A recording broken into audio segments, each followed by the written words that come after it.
Bilindiği üzere artık Ramazan bayramı birkaç gün sonra idrak edeceğiz. Esnafın beklentisi de gene bu sene çok yüksek.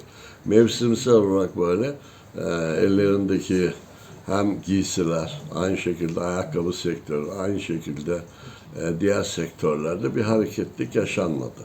Esnaf açısından bayramlar, özel günler bilindiği üzere önemli. Geçen yıl esnaf tabii beklendiği rakamlara yaklaştı ama maalesef biliyorsunuz şeker bayramlarında işte çikolata ağırlıklı, şeker ağırlıklı, tatlı ağırlıklı.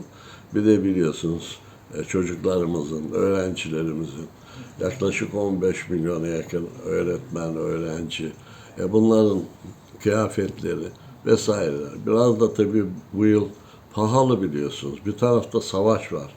İnşallah ki bu savaşla bertaraf edilir. Oradaki gençlerimiz, çocuklarımız, kadınlarımız, insanlarımız, yaşlılarımız inşallah bu zulümden kurtulur diyoruz ama ülkemizde tabii bayramlar, özel günlerde hasılatlar biraz daha esnafın yüzünü güldürür. Geçen yıl biliyorsunuz 90 milyar civarında bir hasılat gerçekleşti. Bu yıl biraz daha tabii fiyatların yükselmesinden dolayı beklenti yüksek. Tahmin ediyorum ki bu yıl 100-120 milyar civarında bir alışveriş, bir ciro bekleniyor. İnşallah ki esnafların yüzü güler diyorum. Her sektörde bu alışveriş hareketli bir şekilde olsun istiyorum. Bu uzun tatillerde büyük şehirlerde biliyorsunuz boşalmalar oluyor.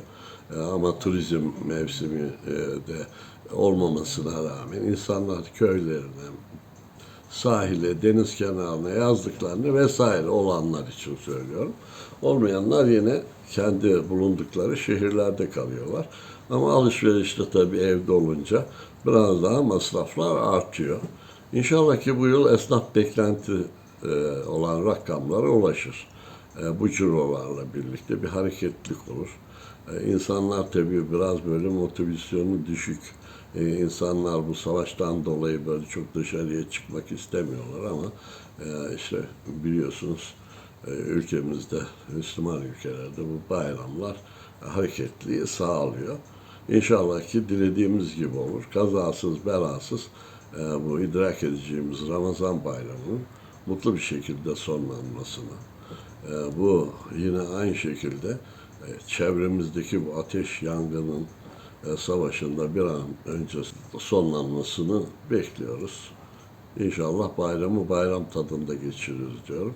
Şimdiden herkese hayırlı alışverişler diliyorum. Dikkat edeceğimiz noktaları zaten insanlar biliyor.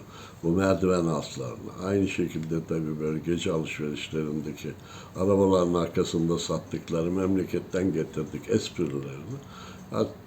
İnsanlar çok dikkat ediyor. Önce sağlık, yine aynı şekilde söylediğim gibi alışverişteki lezzet almaya gayret ederler.